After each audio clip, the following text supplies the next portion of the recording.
ऐसा है, कुछ रेलवे भी जिम्मेदार है, कुछ पब्लिक भी जिम्मेदार है, दोनों जिम्मेदार है। हाँ जी, दोनों जिम्मेदार है। पंडित धीरेन्द्र कृष्ण शास्त्री कह रहे हैं कि जो डुबकी नहीं लगाएगा वो जो है देशद्रोही कहलाएगा। नहीं, ये जनता डुबकी कैसे गलत बोल रहे हो, आप गलत बोल रहे हो। क्या तो आप ही सही आप न्यूज वाले हो तो सही बात बोलो ना। हैं, जो क्या था सही? लगाएगा क्या हो जाएगा? अरे पंडित धीरेन्द्र कृष्ण शास्त्री ने कहा कि जो व्यक्ति संगम में डुबकी नहीं लगाएगा वो जो है देशद्रोही कहलाएगा। कौन कह रहा है? आप गलत बोल रहे हो। हम गलत? हाँ जी। दूसरा एक मिनट, दूसरा बयान सुनिए। पंडित जी भाग रहे हैं आप। अरे एक मिनट सुनते जाइए महाराज, अब दूसरा सुनेंगे नहीं। देखिए, अंधकार में जीने वाले लोग हैं। नमस्कार, आप देख रहे हैं DS4 और मैं हूं आपके साथ विनायक कुमार। देखिए, महाकुंभ जाने के लिए नई दिल्ली रेलवे स्टेशन से कई ट्रेनें खुलनी थी, लेकिन शनिवार की रात जिस तरह से नई दिल्ली रेलवे स्टेशन से खबर सामने आई कि वहां पर भगदड़ मची और भगदड़ के बाद 18 लोगों की जान चली गई, ये काफ़ी भयावह था। अब इस चीज़ को लेकर जो है लगातार रेल मंत्री और रेल मंत्री अश्विनी वैष्णव से और देश के प्रधानमंत्री नरेंद्र मोदी से सवाल पूछा जा रहा है कि आखिर ये भगदड़ हुई कैसे और इसके लिए जिम्मेदार कौन है। इस वक्त हमारे साथ हमारे युवा साथी हैं, इनसे जुड़ेंगे, बातचीत करेंगे। क्या कहेंगे जो भगदड़ मचा जिसके बाद जो है कहा जा रहा 18 लोगों की मौत हो गई? देखिए, मैं तो एक बात कहना चाहता हूँ, भारतीय जनता पार्टी की जो नीति रही है वो स्टार्टिंग से यही रही है। एक्चुअल आंकड़ा कुछ अलग है और ऑन कैमरा कुछ अलग दिखा रहे हैं। मैं तो कहना चाहता हूँ 18 मौतें नहीं, ज़्यादा मौतें होने का आंकड़ा वहाँ सुनने के लिए ग्राउंड पर आवाज़ सुनाई दे रही है कि ज़्यादा मौतें हुई हैं, लेकिन वो प्रशासन क्या कर रहा था वहाँ, ये मिसमैनेजमेंट नज़र आता है। आपने देखिए रेलवे डिपार्टमेंट का, जब ट्रेन दूसरी पटरी पे आनी थी तो पहले उसके लिए यात्रियों को पहले अवगत क्यों नहीं कराया? एकदम से जब उनको पता था महाकुंभ वहाँ चल रहा है तो महाकुंभ की रचना तो कर दी, लेकिन महाकुंभ के अंदर उसका मैनेजमेंट नहीं कर पाई। ये सरकार की जिम्मेदारी है और सरकार की ऑब्जर्वेशन में जो मिनिस्टर काम कर रहा है अश्विनी वैष्णव जी, उनकी जिम्मेदारी बनती है। रेल मिनिस्टर वो हैं, उनको इस्तीफा देना चाहिए। मैं आपके चैनल के माध्यम से ऑन कैमरा कहना चाहता हूं, ऐसे लोगों को इस्तीफा देना चाहिए। ऐसे लोगों को अश्विनी वैष्णव बीजेपी के शासनकाल में आपने ये कोई एक स्पेशल कांड ही नहीं हुआ, पहले भी बहुत कांड हुए हैं भारतीय जनता पार्टी की मिनिस्ट्री के अंदर। ट्रेन से ट्रेन टकराई गई और 350 आदमी पहले मारे गए, वो भी रेल डिपार्टमेंट का मैटर था। एक जगह आप ये बताइए, 18 मौतों का तो आप ये सिलसिला बता रहे हैं। एक्चुअल आंकड़ा जब देखेंगे ना वहाँ LNJP के अंदर, मतलब आप ये मानते हैं कि ये जो 18 की जो आंकड़ा आया है आधिकारिक रिपोर्ट, ये सही नहीं है? देखिए, सही तो इस बात से अंदाजा लगाया जा सकता है कि LNJP के अंदर लाशों पे लाशें आ रही थी, लोकनायक हॉस्पिटल के अंदर, और वहाँ कैमरा चल रहा था और देश का नेशनल मीडिया वहाँ रिपोर्टिंग कर रहा था। 18 तो ये बहुत ही ज़्यादा कम नॉर्मल डिजिट बता रहे हैं। मौतें कितनी हुई होंगी, जिस प्रकार का वो एक्सीडेंट हुआ, जिस प्रकार से वो दुर्घटना हुई कि यात्री से यात्री टकराना, और वो मिसमैनेजमेंट रेलवे डिपार्टमेंट का। रेल मिनिस्टर अश्विनी वैष्णव जी हैं और उनकी मिनिस्ट्री की ऑब्जर्वेशन में जो वहाँ का मैनेजमेंट काम कर रहा है वो मैनेजमेंट फेल होता हुआ नज़र आता है। आपने महाकुंभ का मेला तो रख दिया, चलिए कोई नहीं, अच्छी बात है, लेकिन आप ये बताइए महाकुंभ के लिए मैनेजमेंट क्या रहा आपका? आप अब बोल रहे हैं कि स्पेशल ट्रेनें चलाई जा रही हैं, बताइए कौन सी स्पेशल? प्रयागराज के लिए स्पेशल चलाई जा रही है? कोई नहीं चलाई जा रही।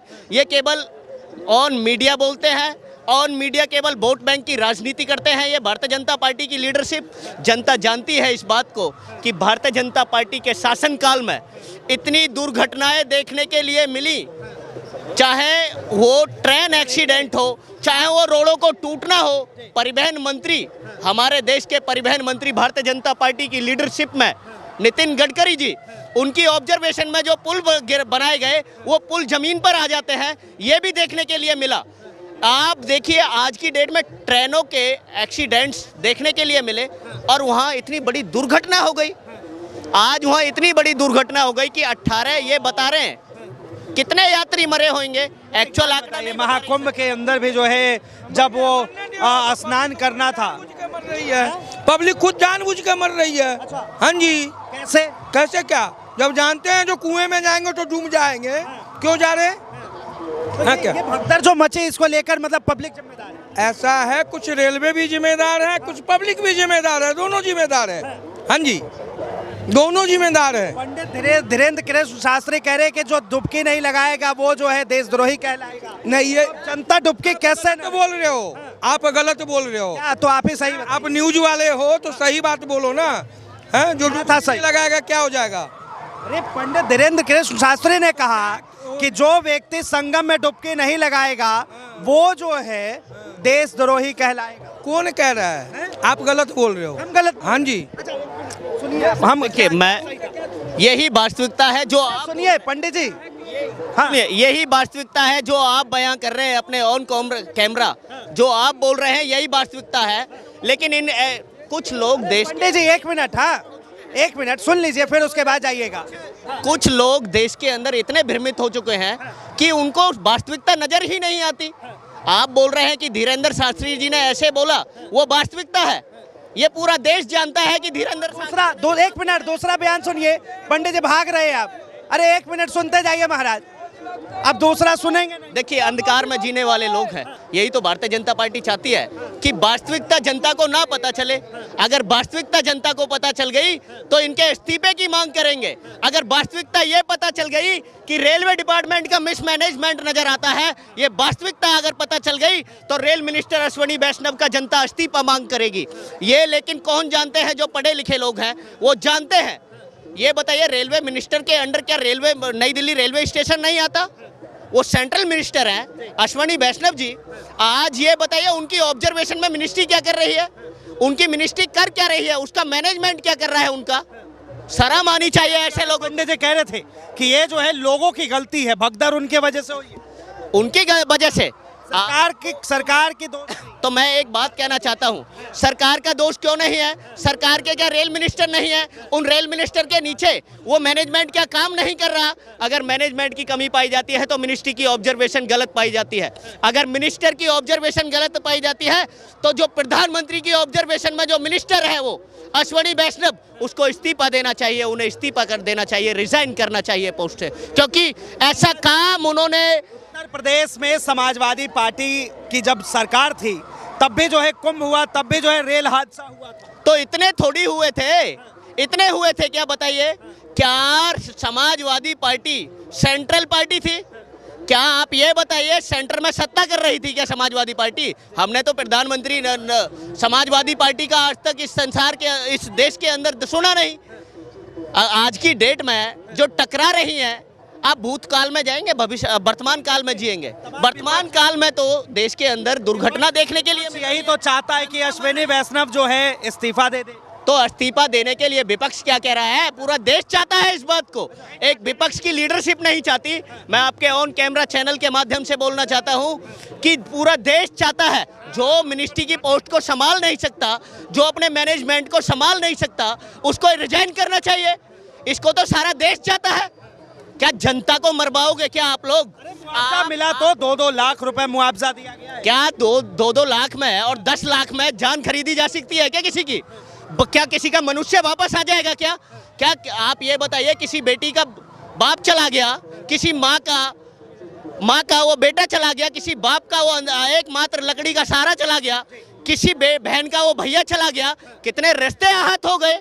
लेकिन भारतीय जनता पार्टी वो 2 लाख, 2.5 लाख, 10 लाख, 5 लाख यही पत्ती फेंकती रहेगी। क्या इससे ही गुजारा हो जाएगा क्या उसका?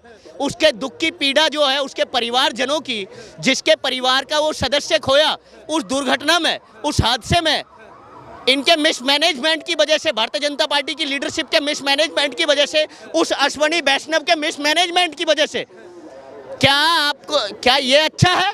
क्या 10 लाख रुपए में किसी की जान खरीदी जा सकती है? क्या किसी की 2 लाख रुपए में जान खरीदी जा सकती है क्या? ना तो जो है वो कहीं से भी हो सकता है, दुर्घटना तो कहीं से भी हो सकता है। दुर्घटना सब कई जगह से भी हो सकता है।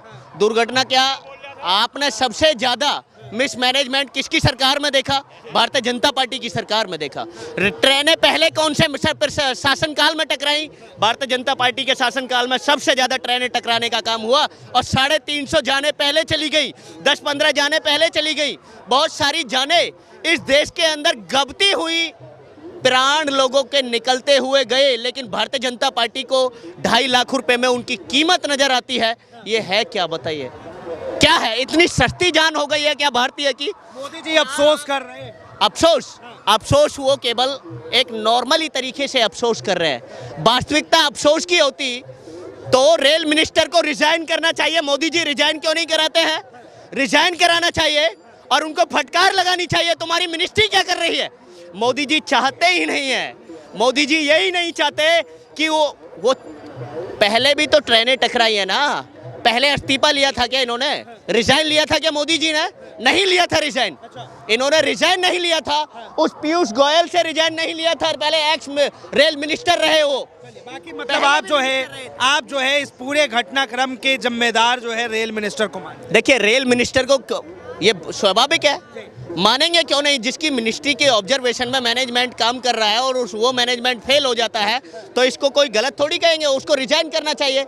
ऐसे मिनिस्टर को तो पोस्ट पर रहने का अधिकार ही नहीं है। जो अपनी पोस्ट को संभाल ना सके, जो अपने पदभार को संभाल ना सके, ऐसे मिनिस्टर को तो रिजाइन करना चाहिए। जय हिंद, जय भारत। बहुत बहुत धन्यवाद तमाम जानकारी के लिए। तो देखिए, नई दिल्ली में जिस तरह से भगदड़ मची और भगदड़ के बाद लगातार आधिकारिक तौर पर जो रिपोर्ट सामने आई, उसके बाद से ही एक तरफ जो है विपक्ष लगातार कह रहा है कि मंत्री को जो है इस्तीफा दे देना चाहिए। प्रधानमंत्री मोदी को इनसे जो है सवाल करना चाहिए कि आखिर व्यवस्था कैसे इतना ढीला हो गया और प्रशासन आखिर कहाँ था जिसके वजह से ये भगदड़ की समस्या बनी और भगदड़ हुई। बहरहाल इस चीज़ को लेकर आपके सोचते अपनी प्रतिक्रिया जरूर दें।